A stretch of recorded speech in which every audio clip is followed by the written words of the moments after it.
11:35 a.m. I've settled here. It took me a while to decide where to sit, the vantage point of reality, and where it is. 3 men struggling with their boards, talking, but it's quiet. What I hear is Tamas and Serkan. The men move things inside. Magda's on her laptop. The men open up their door. Their trolley is stuck. Serkan and Tamas are talking. They are bigger in the projection. I'm watching on the screen. Behind me is a room with paintings of soldiers, women and men doing soldier things. A black SUV pulls up and a man gets out. A man in the white t-shirt is back again. More men loading boards. Magda walks out of her office, opens the door. That is real. The staircase, electric light, so it remains constant. The poster on the wall, a painting done by an artist who lived here and had died, and he'd owned the building. The shadow on the street is growing. It's cooler outside then. An old man, tall in a black cap, walks past the lobby. His shoulders are down. He makes me think of my father and the terrible pain my father has in his back and the fact that he's old. A young man in a white shirt stops abruptly to look at his phone.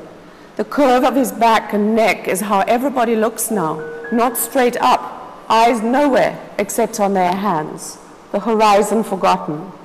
What does it mean to lose the horizon, to no longer look up and out? There are 2 security cameras watching me, a panopticon that looks both out and in, a Mobius strip of the gaze. But I'm at the center of it, observed, writing, captured. How does that shift things? What happens when one writes things down?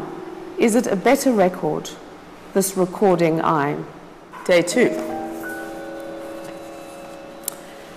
The bicycle is back. The boy with a skateboard is going past. In the alley is a black SUV with its hazard lights flashing. Magda is in place, but the stairs look different, closer. I can only see one and a bit of the stairs that fan out around the corner. 2 red cars in the front.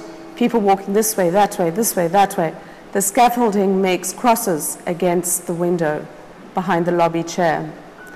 A man and a woman, both with long dreads, walk past chatting.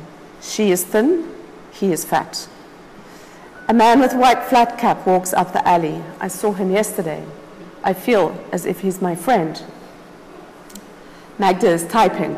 Art obviously involves looking at a computer a lot. The man in the bright orange running shoes came again. I saw him twice yesterday. The eye seeks out patterns. Wow, 4 people, all in blue. A man, a woman, and another 2 men. A man is smoking. He spoke to the sitting man, the one hunkered down looking at his phone. A girl went past, nondescript. UPS truck, gold and brown things. A fat man by the doors in the alley looking at his phone. Like me, he's passing the day, looking at life which is elsewhere on the other side of his screen.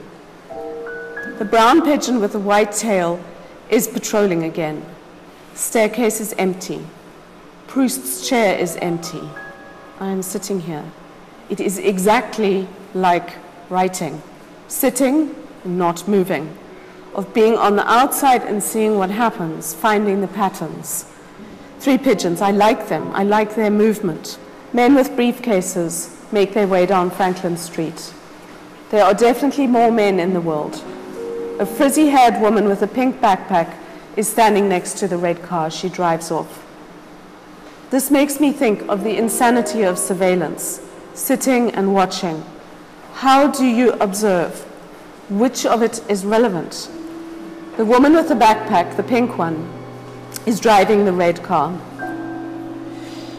It's overcast today, and a man from the court walks past in the alley. Court officials, police, 2 white vans in the gallery.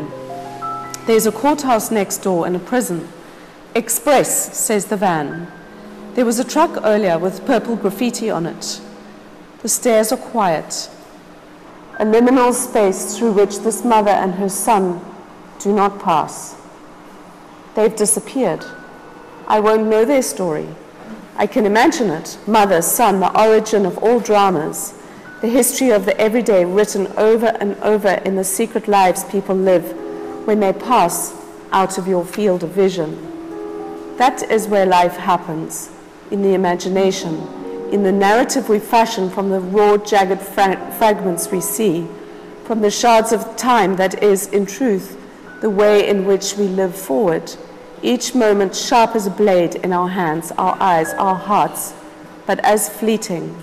How we live out as life is in a retrospective fashioning of these fragments into something coherent, something meaningful, something to do with love, when we let most of it sink away into the oblivion that is time past. It is in memory that we find patterns. I saw this truck, I saw this woman, they returned.